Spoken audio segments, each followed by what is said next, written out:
Greetings, everyone, and welcome to the Produce Buzzers podcast. We are so happy you have joined us today, and I think you will be too after the show is over, because you will learn a lot about fresh fruits and vegetables, how to select and store them, how to prepare and cook them, and surprising facts about their history and origin. We hope it inspires you to eat more fresh fruits and vegetables, not only for your health, but also for your delight and pleasure as you explore their amazing world of taste and delicious flavors. Eating more of them will transform your life in so many positive ways. So settle back, relax, and get ready for another delicious adventure with the Produce Buzzers. Greetings, Produce Buzzers podcast fans, and welcome to another delicious episode of the Produce Buzzers podcast. I'm Edwin Stepp, your host and executive editor of the producebuzz.com. I'm joined once again by Teresa Nolan, the founder and president of Produce Buzz, along with Rick Stepp and Cynthia Benedetto, contributing editors to Produce Buzz. Now, this week, the Produce Buzzers are going to take a walk down memory lane and reminisce about the wonderful food we grew up with in Western North Carolina, which always featured lots of fruits and veggies, fresh off the farm. To help us do that, we have a very special guest returning to the program. She is special, of course, because she is family, first cousin to Rick, Teresa, and me. But she is also special because of her grace and beauty. She is one of the kindest people you could ever meet and always looking for ways to help those in her life. In addition to that, she is a fabulous cook. And having grown up in the Stepp family, she has tremendous knowledge about fresh fruits and veggies. Our guest today is our cousin, Colette Worley. Her mother was our father's sister. Her family owned a very popular restaurant in our hometown of Hendersonville, North Carolina, called The Tasty Treat. And boy, was it a tasty treat. You could get just about anything you wanted to eat there, but standard fare was a daily specials board of a choice of several meats and 2 or 3 veggies to go along with it. You don't see restaurants like that much anymore, but in the 1960s and 70s, when their restaurants served the area, those were very common. Today, we are going to have Colette tell us about the restaurant and some of her memories from those days. And then she's going to tell us about one of the very special veggie sides you could get at the Tasty Treat and how she and her husband Wayne are putting these up, as we say in the South. That means to can them and preserve them for a longer period of time. Colette, welcome to the show. Thanks for joining us. Hi, Edwin and everyone. Thank you for inviting me to join you. I wish I could live up to all of those compliments, but thank you. Well, you certainly do. There was no exaggeration in that at all. So, yeah, we're so glad to have you back. We had you on, it's probably been a year and a half ago. You told us how to make collard greens. That was really a good show. One of our most popular ones, actually. Got a lot of response from that one. Oh, good. Yeah. So Colette is visiting Teresa in Florida at her new home there, and they've been having some fun, but I'm sure they've been working hard too. The time is flying by, I'll tell you. It goes so fast when we're together. That's true. That's true. They were cousins and best friends, I think, throughout their life. So it's really great when they're together. It's always fun when she's around.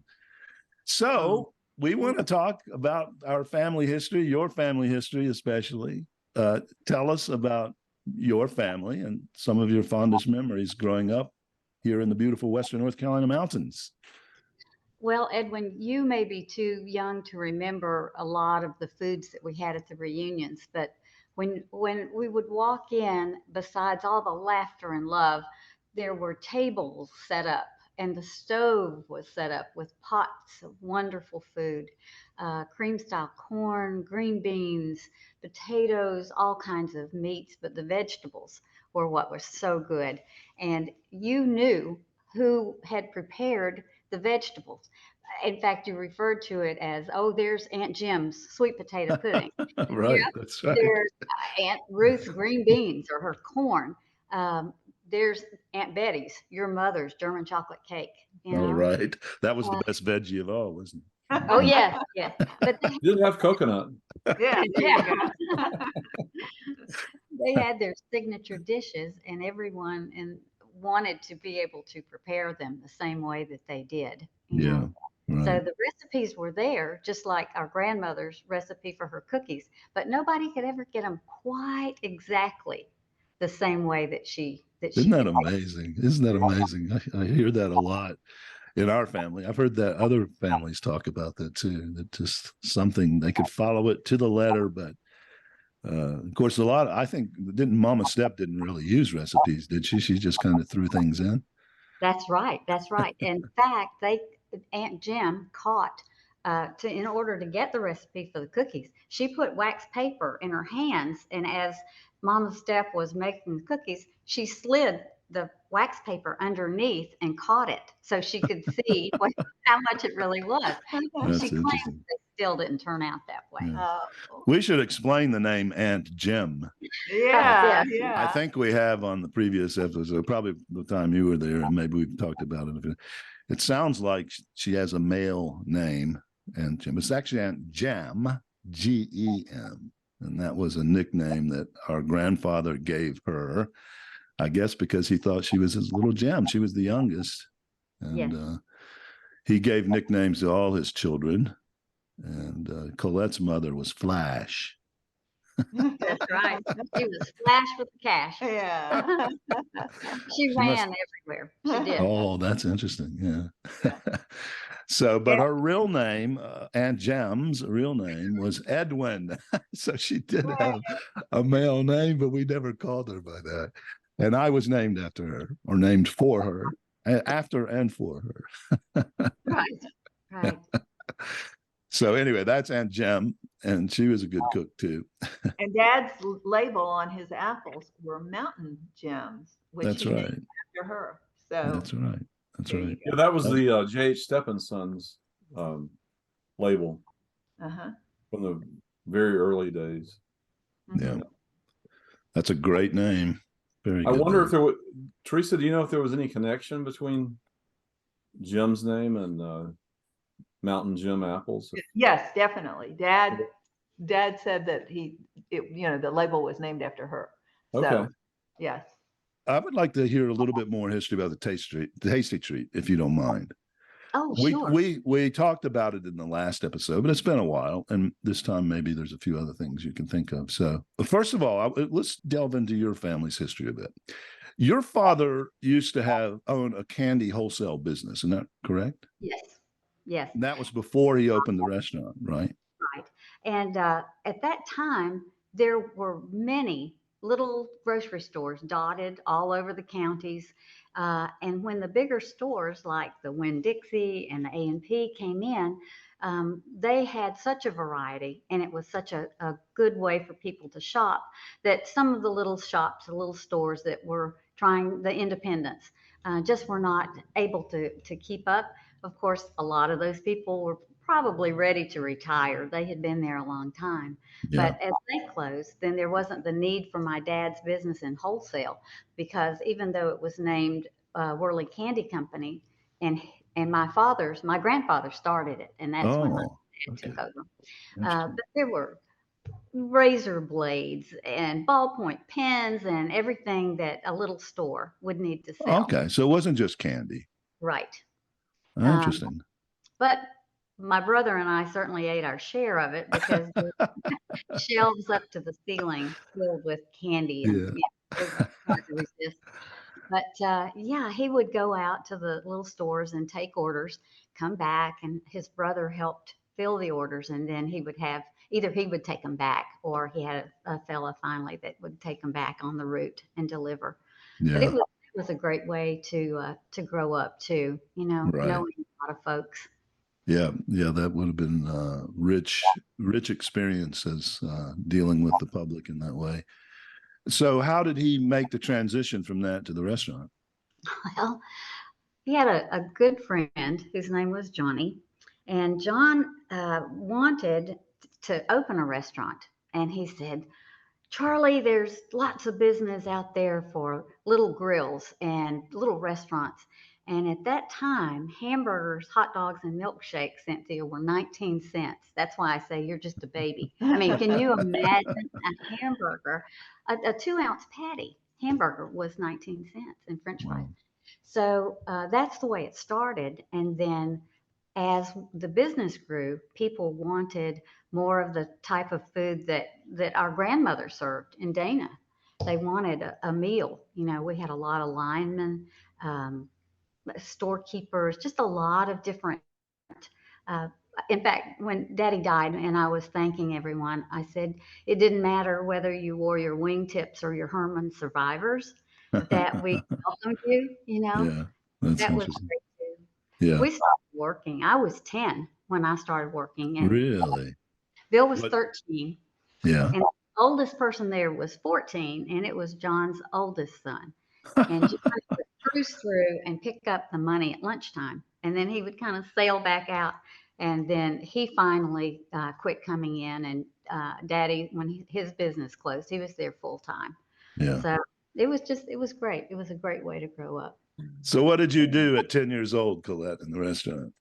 Well, at that time, we were still only doing hamburgers and hot dogs and milkshake. We had really good soft serve custard and Oh, milkshake. yeah, I remember that. Yeah. So I took orders. I was the Okay. waitress. Yeah. The And waitress, the only waitress. the only waitress, yes. And I got that job because Bill and the other Steve, the other fellow, the 14-year-old, nobody else wanted to do that. So, Yeah. and that meant that I was also in charge of French fries and milkshakes. So it was a poppin' place. But Yeah. there was another Now, was restaurant, it shoestring French fries or like crinkle cut? crinkles and straight cuts, but I do love the shoestrings. Mm. I don't remember I you just- having I shoestrings. just like them well done. I just want a shell of just Very crispy. I like them Yeah. crispy too. yeah. When you think they're done, throw them back in for a few more minutes, and maybe they'll be good enough. Right, right. Well, and Yeah. then Mother started cooking when Dad said, well, we need to see about having a meal. And so Mother's came out and they started out easy, like with stew beef and mashed potatoes and always coleslaw. And then people would say, how about some fried chicken? And, so it just kind of grew. But Right. we had a wonderful clientele. Yep. Do you have And you chicken had a- fried steak? Yes. Ugh. We called it country fried in the Country South. pride. Yeah. Mhm. And you had a drive-through window. It's the first one I ever saw. There may have been others before, right? You had a drive-through. Yes. And Order it on was- one side and drive around and pick up on the other. Yeah. Mhm, mhm. And they were the first one that I knew of that Daddy had put up a wheel and I don't know, glued, bolted, whatever, little clips. So you could hang more than one ticket, or they were always stacked or laid out. And if somebody opened the window at the wrong time, that was bad. So the Blow wheel out. was a really good idea. Oh man. That's really I losing remember the that order. wheel. You remember? Yeah. Now, here's what I am perplexed by. You grow up eating all the candy you want, and then you start eating cheeseburgers and hot dogs and French fries, and yet you were always skinny and shapely and never an ounce of fat and beautiful. Maybe we need a new kind of diet. I'd like to be on that diet: candy and French fries and hot dogs. And if That I could sounds look good as to beautiful me. as you. Well, thank you. But at that time, there was a lot of running, and which Yeah. of course, we walked miles and miles. But Yeah, that's true. And working hard at the restaurant there. So you were working it off. So And Colette never overate. No, She only Oh. ate. she was with me, and then and then together we could encourage each other. yeah. Well, you mentioned our grandmother's cafe, who we called Mama Step. That's what we called our grandmother. what do you remember about that? And let's reminisce a bit about that. Well, and I didn't get to come as often, certainly, because y'all were on the other side Oh, of the that's right. You were county. about busy working at the Tasty Treat. Yeah. He has such interesting stories about that too. Well, even I think even Rick can talk about it better than I can because he ate lunch there just about every day in the summertime, didn't you, Rick? Yeah, our cafe, yes. Yeah. Edwin, did you eat there? I can't remember. I ate there some, but by the Yeah. time I was old enough to really remember it, it wasn't long after that it closed. So I didn't get to enjoy it as much. And I don't think she was running it when I ate there. I think somebody else was. Yeah, not even, well, when I was a baby, she ran it. But by the time I was 6 years old and started to work there, it was another Mrs. Stepp. Oh, really? Oh, Wow, I can't remember her first name. But I think probably she set the menu there. And then, they just followed what she was doing prior to that. Yeah, they did. But she was the actual one who did the cooking. Yeah. And then she had a daughter, Miss Justice, was her daughter. She was married to a justice, and they ran it for several years from the time I was 6 years old. And then later, I remember Mrs. Schroeder, Leonard Schroeder's wife, took the cafe over for a while when I was in high school. That's the only people that I remember actually running the cafe. But I could have missed somebody there. And did you have to pay for? Pardon? Did you have to pay for your meals, or did you put it on Yes. charge? Because the cafe, they had made a separate thing. Yeah, that I'm makes sure sense. they probably got the percentage of the profits or something. It was probably a separate set of books. Yeah. And yeah, it was when I was a kid, it was $1 for a plate lunch with one vegetable and one meat and 3 vegetables. $1. Banana pudding for dessert and iced tea. It was $1. And at that time, sales tax, it was either $1. Sales tax was either 1 cent or 3 cents on the dollar. I think it may have started out as $1.01. You'd have to put down $1 and a penny on the counter. And then I think it finally went up to $1.03 at one point. So a lot of people would just put down $1.50, for the tip, or $2. Wow. That's a 50% tip almost. It's quite a memory, and I can tell you that the food at the Tasty Treat was almost identical. It had to be the same recipes. Yeah, Interesting. because Yeah. once our cafe closed, we would go to the Tasty Treat. We'd drive there to get lunch and bring it back to the packing house in Dana. And there were several years where we were going to the Tasty Treat because the cafe had closed. Yeah, I remember that more. By the time I was working, we would go to the Tasty Treat. Great memories of that. Okay. So yeah, the reason I asked if you had to pay is because the cafe was a section of a bigger building which had a general store. Our grandfather owned a general store there and sold everything. And next to that was a hardware store. And then next to that was a feed and supply store for farmers. So they sold just about everything.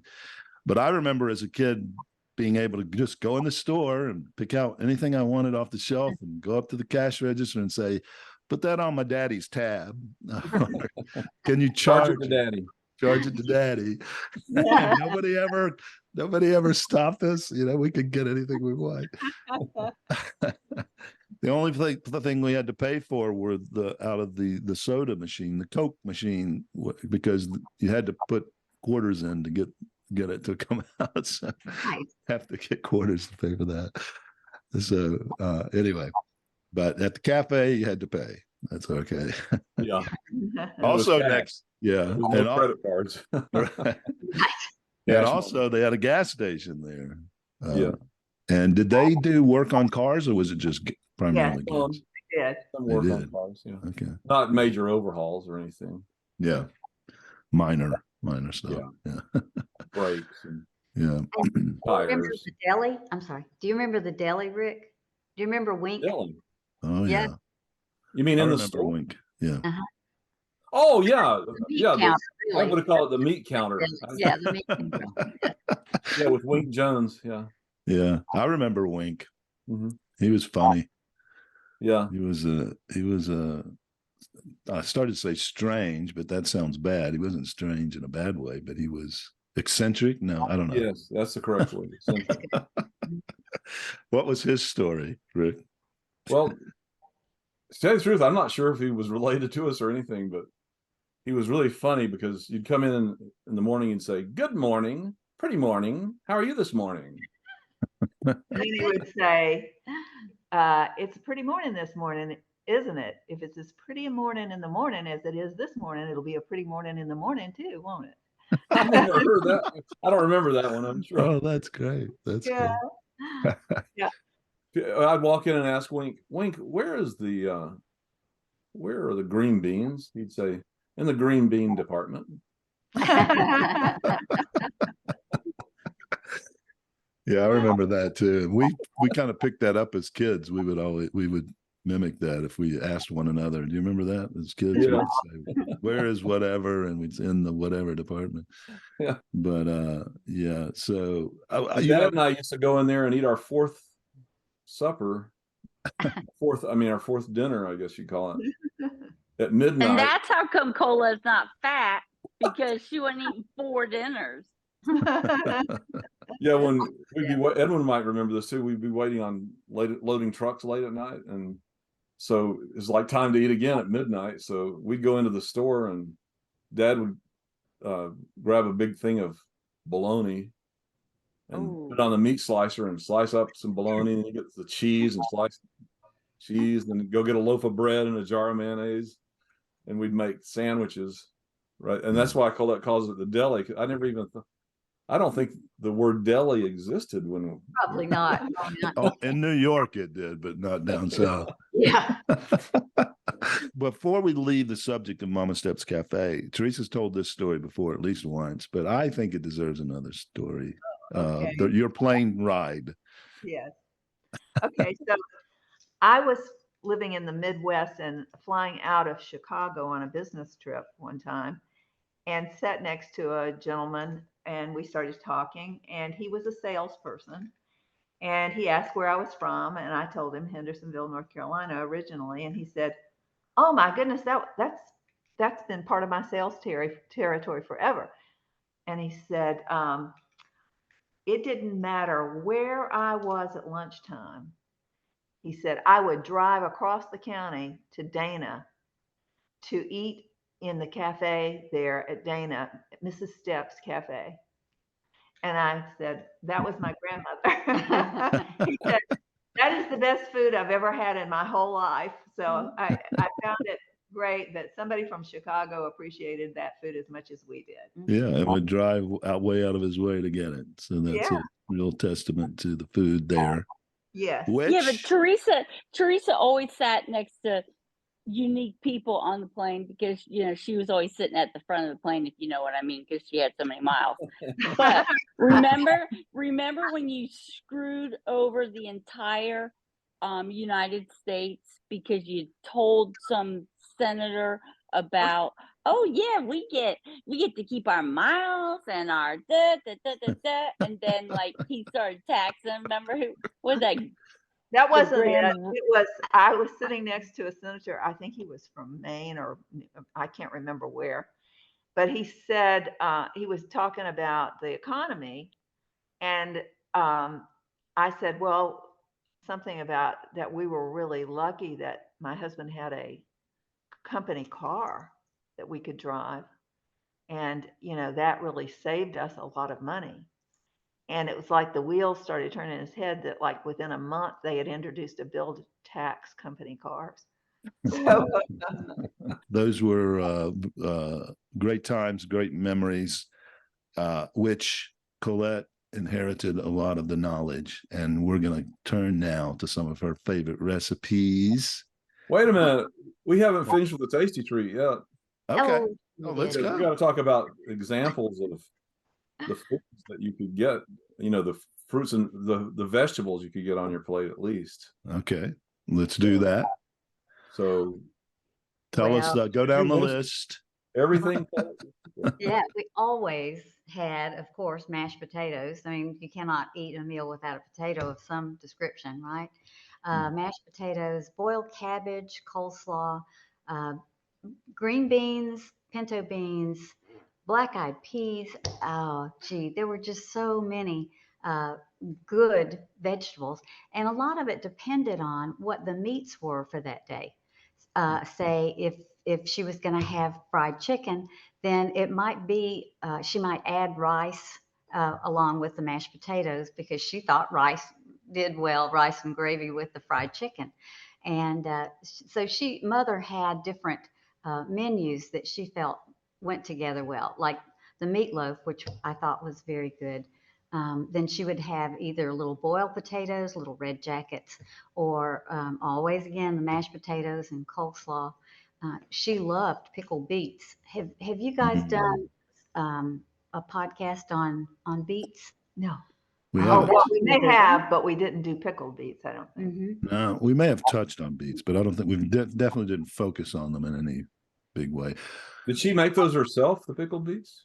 She did for home use, but she didn't for the restaurant. It would have taken too much time. Right. I love beets. Oh, yes. Cynthia has a great beet salad recipe, which Ooh, we. yeah. But I also like to roast them, and so you eat them hot, or you could have them in a salad, with some goat cheese and some lettuces, or you can have it with with different hard vegetables like the jicama, and I just think it's so versatile. Mm-hmm. And very healthy, very healthy. Well, Colette, refresh my memory. Did you serve fried okra too? Yes. Okay. Only in season, or would you buy it frozen? Well, people ask for it so much, they did finally break down and get the frozen. Mhm. But if it were in season, then they would. In fact, the lady's name that did that particular part, she would fry either fried squash or fried okra, and I can just see her name was Mary, a big woman with big arms, and I mean, you better not get in her way when she was chopping vegetables, and then she would bread it. But we had everybody wanted it fried, so she would start out frying it in a skillet, but if the orders were coming in and it needed a little boost, you could put it in the basket and put it down in the deep fryer. But it still wasn't the same as pan fried in a big iron skillet. It just wasn't. I don't know why. What's fried squash? What's that? Was it zucchini? Was it yellow squash? What was it? Yellow squash, sliced like a medium thickness so that you could get the flour and a mixture of flour and cornmeal, salt and pepper, and dip them down in that and then throw them in the pan. Ooh. Yeah, there's definitely a difference between deep fried and pan fried. No question. Yeah. Probably soaks up a lot more oil if it's deep fried, I imagine, right? Yeah. And I also remember, I kind of get it mixed up. I don't know if it was at the Dana Cafe or at Tasty Treat. The beef stew. You had that too, didn't you? Beef stew. Yeah. Yes, and that was my favorite of all the meats. I love it too. And what she did, a lot of people, people put them in a slow cooker, but she liked to sear it in just a little. Well, there you go. Sear it in a little oil, and then turn it over, sear it nicely, and then cook it slowly. But just seemed to absolutely. You got to see it. Yeah, you got to sear it. Any kind of, I think, protein to seal in the meat, the juices and stuff. Yeah, that was good. So was that an exhaustive list of the veggies at the Tasty Treat, or can you think of any others? I'm sure there are others. I'm just not jumping into my mind. Well, of course, things like succotash, lima beans, things like that. All right, lima beans. Yeah. Okay, well, all those sound delicious, but we're going to zero in on one of them because you and Wayne are still making this side dish, and that is delicious green beans. And we want to talk about that today, and you can tell us how you guys cook them and can them. I Yes, think. only my husband was not around to can the green beans. All right. He cans them now. Delicious. About 72 quarts was Wow. so far. I think he's finished, but it takes a good bit of time. But the bean that he prefers is an heirloom bean, and it's called Morgan, Morgan, Morgan bean, and it does have a really good flavor. So, would you like to know how he prepares his for canning? Sure. Describe the Morgan bean a bit, because it is a little different than what most green beans what most people buy in the store is green beans. The ones you get in the store are more like the French green beans, aren't they? They're thinner and long. They don't have a huge seed, but those Morgans are bigger, a little flatter, aren't they? And they generally have a pretty good sized bean in them. It does have a good sized bean, and sometimes he even opens some of the little pods to get those extra beans from it because that's the way he loves it, you know. Yeah. But it is a good bean. It's like you said, it's just a and they're broken. You know, I can imagine. I've never been into a cannery, like I haven't ever seen the Jolly Green Giant, but I imagine they're using huge ways to chop those beans instead of breaking them. I Right. have no idea if that makes any difference in the flavor. I don't know. Rick, do you know if that would make any difference to break? I don't think so, but I think the main difference is when you break beans, they're fresh. They're very fresh. True. Yeah. And that's probably what makes the difference. So are you talking like big pole beans like that? Well, yes. I mean, they start out that way, and in a big bushel basket. That's how he starts. And a bushel will make about 28 quart jars. Yeah. And They're not. The Morgans are not what we used to call pole beans. I don't think they're not that big, but they're bigger than a. They're. Am I right or am I wrong on this? So they're like a regular green bean. They're not like a French bean. Yeah, they're not a French bean at all, but the type of beans that we used to grow were called snap beans. Right. Yeah. And that's the kind you see most in the stores. Right. If but you the go snap into a beans that grocery we store. grew were different from those French green beans that people would Right. see. Right. Yeah. But I'm not sure about a Morgan. I don't really remember. It is an heirloom because I don't think it's one that we grew commercially. Oh, yeah. Okay. Does he grow them? Wayne doesn't grow them, does he? No, he doesn't grow them. He knows a lot of the growers because he used to work for Helena, which is a chemical company. When they would have to spray, let's say for weeds or whatever, he would see a lot of the growers when they came in.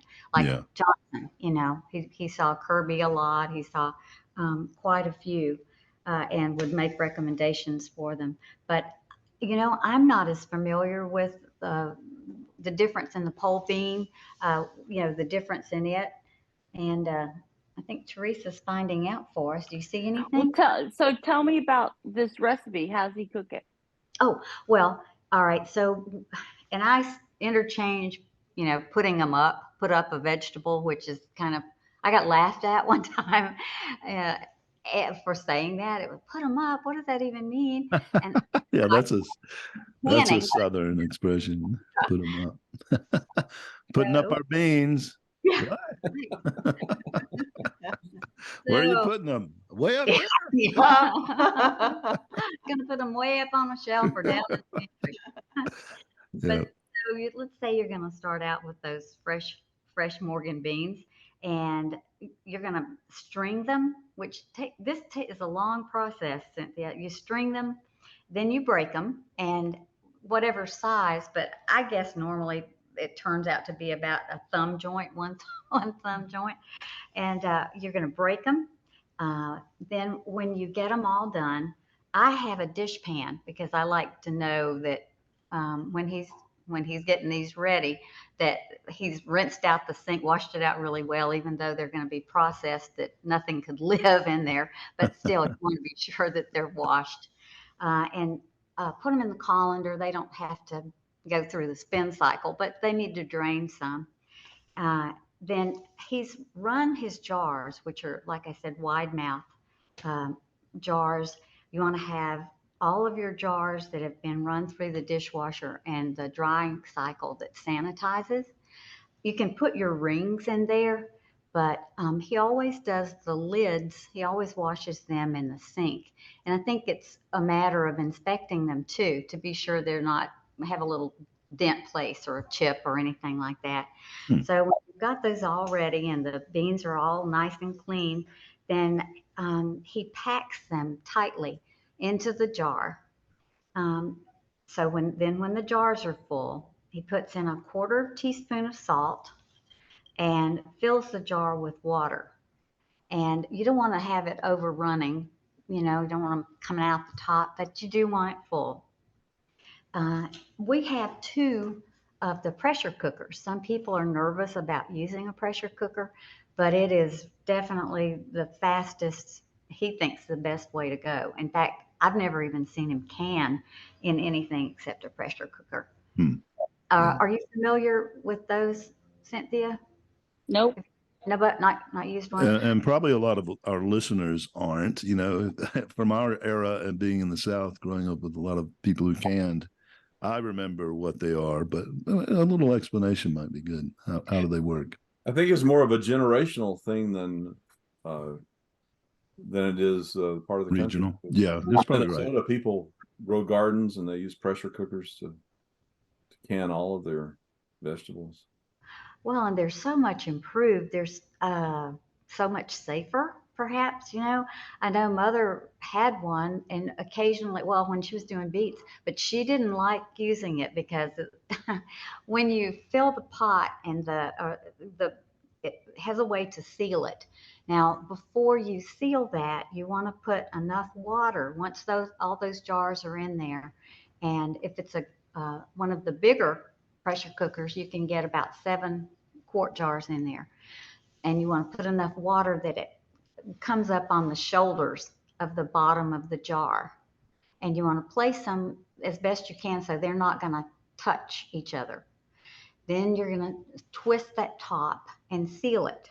I was just trying to give our listeners a better picture of actually, because I think a lot of people don't realize that you actually put the jars, and the jars are screwed down. The lids are screwed down tight. Yes, the lids are screwed down tightly, and then the pressure cooker, which it's just like a big pot that you'd cook pasta in, except it's very thick. The sides are thick, and it has a disc that you put into the bottom of it. I guess I don't know, why would it have a disc to raise the jars just a little? I guess they should not sit directly down on the surface of the pot, because it's going to get really hot and a lot of pressure too. Yeah, you want the water to boil under it. That's why. Right. So after the disc goes in and you put so the disc is in, then the jars go in, then you're going to pour enough water in that the water comes up around the shoulders of the bottom of the jars. Okay. And then you take that lid and it twists so that it seals it. Got it. You picture how that would look, a big pot with a lid that instead of just setting down on top of it, it's going to twist and seal it. How many jars can you get in one pressure cooker? About 7. Said 7. Mm-hmm. Oh, you said that already. Sorry. Edwin, you weren't listening. She said 7. We weren't sure which part. But they don't touch each other. Yeah. Right. Got Don't it. want them to Got touch. All right.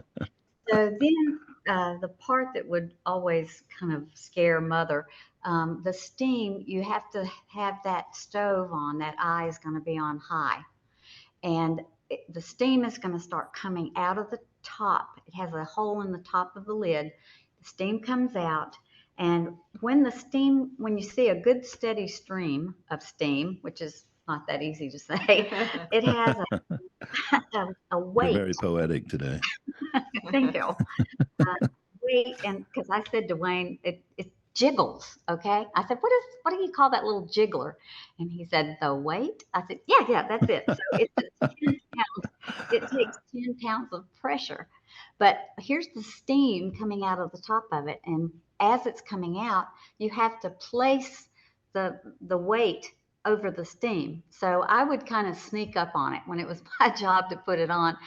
He just would drop it down, but I didn't want to get near steam coming out of the top of a boiling pot. So I came from the side, but you just drop it on.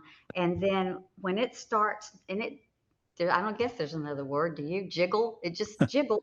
And you let it cook like that, boiling hard for 20 minutes. Okay. So then after that, just turn the eye off, because it's going to have to cool on the eye for a period. You want to let it sit there. That's when he would prepare the next batch. So as far as how much time it would sit there, he also had another pot. So there was that advantage. But I would say it should cool, look that up. I'd say it should cool at least 45 minutes before you take the lid off. Yeah. And I didn't mention this, but besides the jars and the lids and the rings, there's a particular pair of tongs that are handy. You don't have to have them.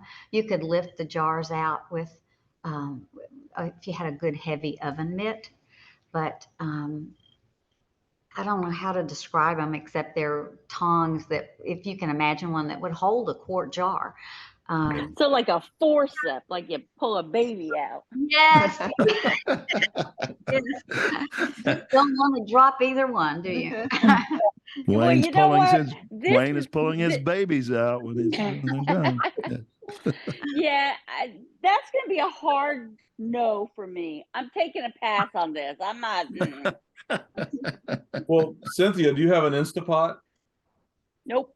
You don't have one of the, because for the consumers out there that may not be familiar with the old-fashioned pressure cooker, the newer Instapots that they're pressure cookers. You can. My husband would say he lives with a pressure cooker. But you can use those modern Instapots to can also. You just can't put as many. I don't have an air fryer. I don't have an Instapot. I don't have. Not even a microwave. Well, I do, but I just don't use it. I'm Cynthia doesn't even have a wok. Well, come on. Like, that's like in my DNA. I have a wok. Thank you. Oh, that's great. My brother-in-law just bought a new big pressure cooker like Colette's talking about. They have them that have the automatic settings now. And so you just set it, forget it. You put in the amount of time for whatever you're cooking, and it does the whole thing, and you don't have to monitor it as much. Sounds like a Christmas present to me. Yeah, I think Wayne would. Not for me. Not for me. Don't buy it for me. I mean, they love it because you can re-gift it. They grew a huge garden this year. I don't know who I'd give it to. Good God, I wouldn't have a friend after that. Give it to your worst enemy. I bought you a pressure cooker. It's like the Instapots that you find now. You see them on TV commercials and all that. You can set the amount of time on the thing, and it will do it automatically, and you don't have to monitor it as much. Do they have their own heating element, or did you put those on the? No, it has to have its own heating element because it wouldn't be able to regulate. Yeah, and it probably connects to the internet and downloads recipes and artificial intelligence. You can 3D print your vegetables. You don't have to go. Yeah. Okay, Colette, back to the recipe.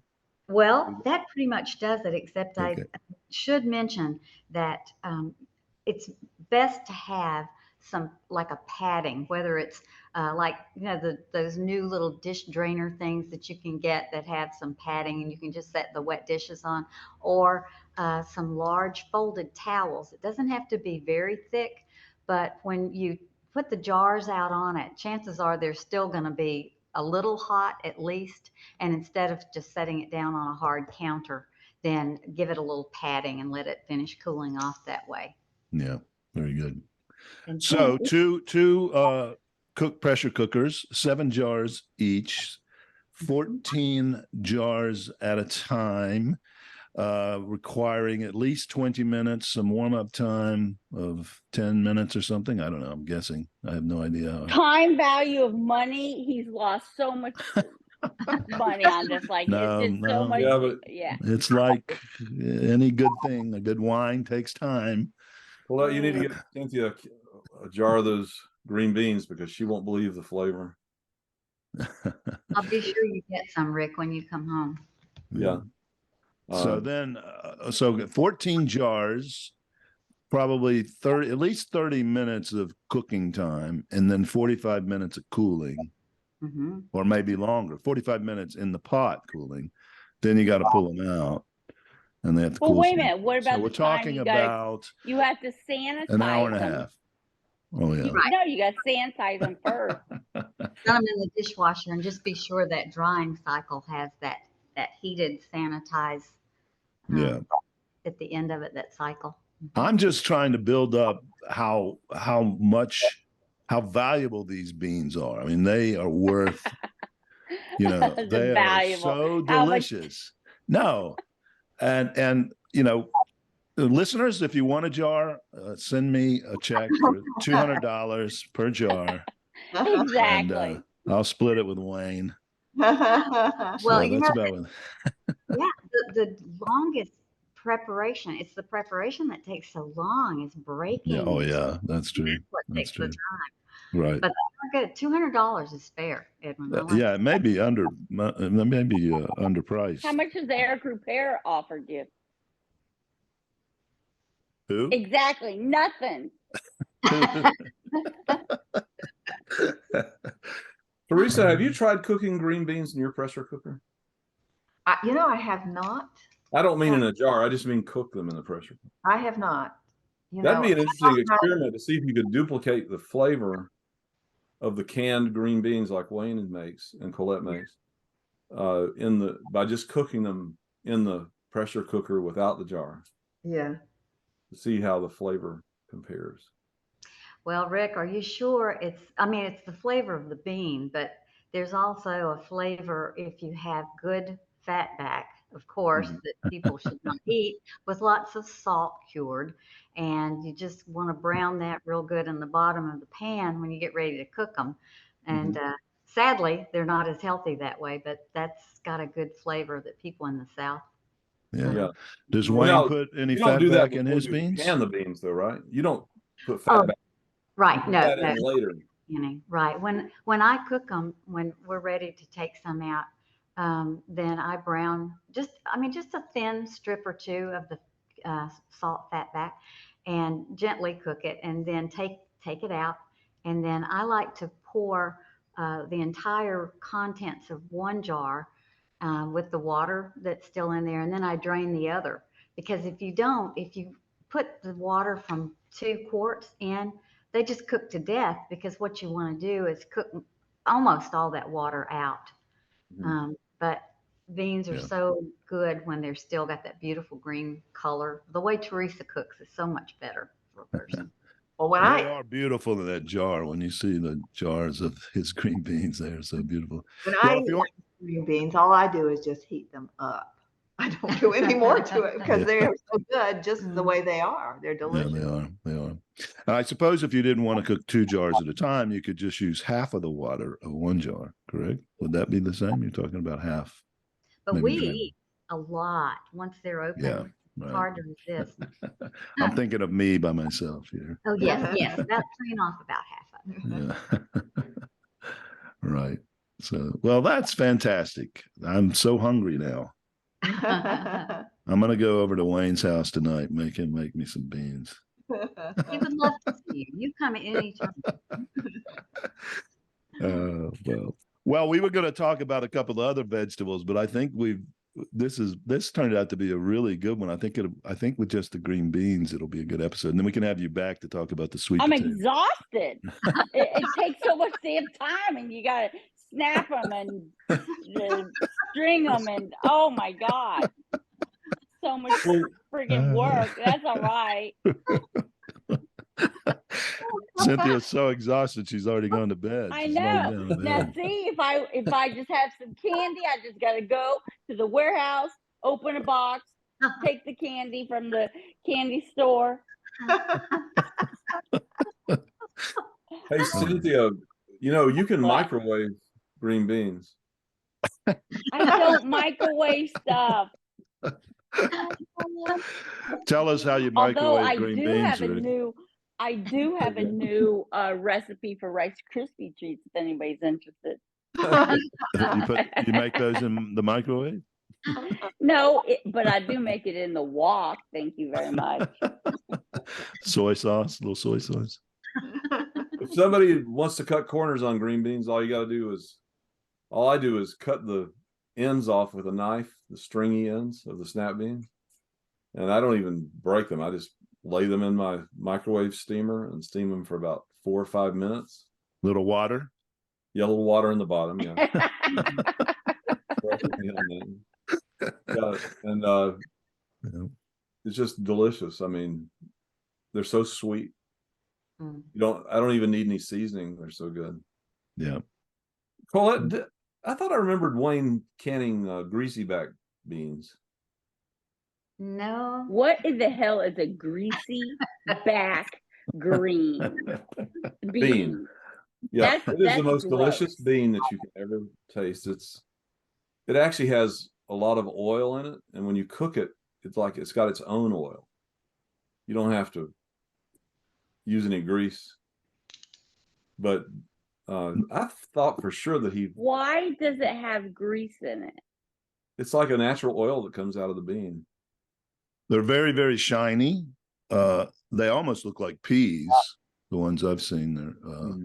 The beans inside. You cook the whole thing, skin and all, right, Rick? You don't shell them. Well, I think you break them. I'm embarrassed to say, but I remember Joe Johnson, our uncle, who was married to our Aunt Ruth. He grew greasy back beans, and he used to bring them to the reunions. Yeah. That's an heirloom too. You don't find it in many places. I was going to say, and where are they grown? I think it's concentrated here in Western North Carolina, maybe upstate South Carolina. You don't see them. I've asked people before about them from other parts of the South, even, and they've never heard of them. They do grow them in Georgia. Our cousin Joey ships greasy backs. But he probably got them. He probably grows them because he was aware of them up here, not because they were something that was in Georgia. Right. But anyway, it's you don't find them very often. Thank God. That sounds disgusting. Oh, Cynthia, you would love these greasy back beans. You'd like the ones at Cracker Barrel. You'd love these. Yeah. Okay. According to an article I found on the internet, the greasy beans, as they call them, originated in West Carolina and are an heirloom snap bean with a slick pod and no fuzz. When you cook them, the pod turns shiny. That's why they're called greasy beans. Now, Rick, one time Wayne was going to try to do some leather breeches, but that didn't turn out successfully. What in the hell is that? I thought leather breeches was a type of bean, but evidently it's what you do you dry it. I guess what the old timers used to do was to run thread and needle and thread through the end of the bean so they could hang them to dry. But we didn't have any success at all. I don't know what we did wrong. Do you eat them so dried, it's a or then you cook vegetable them later? That it's a vegetable, so it could have been a piece of meat the way that you said it.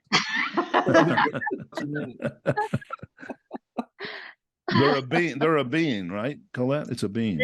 Well, I always thought it was a type of bean, as opposed to the way that they fixed them. But is it both? What is it, Teresa? They're so named because of their brown, shriveled appearance and they're Ugh. pole beans preserved on long threads. Okay. So it's just a pole bean that is dried out. Dried. And it's a Appalachian culinary tradition. Wow, I've never even heard of that. I've heard of them, but I wasn't quite sure what they were. And the question is, do you eat them dried or then do you cook them after they're dried? You probably dip them in your moonshine.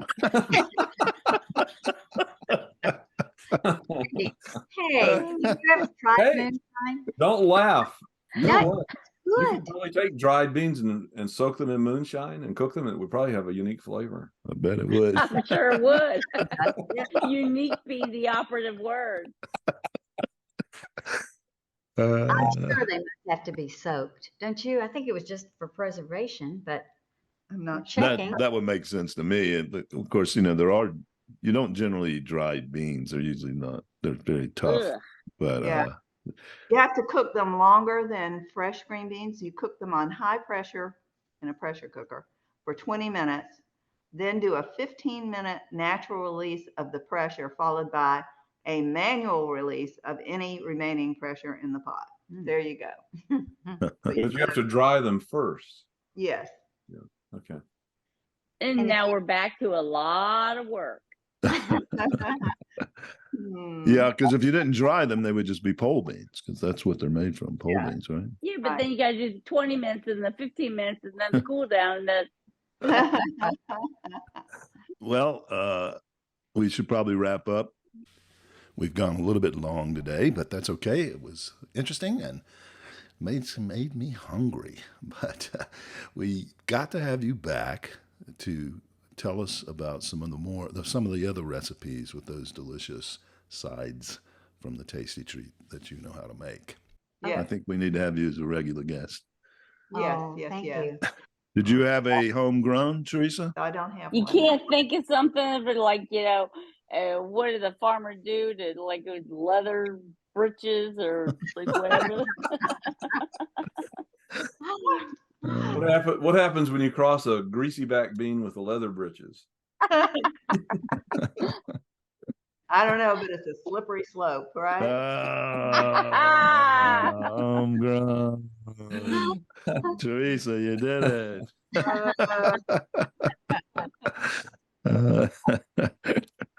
Yeah. Okay, enough of this silliness. We got to stop for sure now. Colette, thank you so much for coming and joining us. Thank you for inviting me to join you. Always such a pleasure to have you. Bye, everybody. Thank Bye. you. Bye. Okay. Okay, thank you. Well, thank you, listeners, for tuning in to the Produce Buzzers podcast, brought to you by Produce Buzz, the gathering place for lovers of fresh fruits and veggies.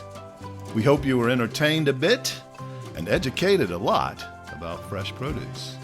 Be sure to join us next time, and please tell your friends to do so as well. Like, share, and comment on our Produce Buzz Facebook page, and check out our website at www.producebuzz.com. There you will find articles about fresh fruits and veggies, how to select, store, and prepare them, as well as lots of interesting facts about all the wonderful bounty the earth provides for us. Until next time, be fruitful and don't forget to veg out.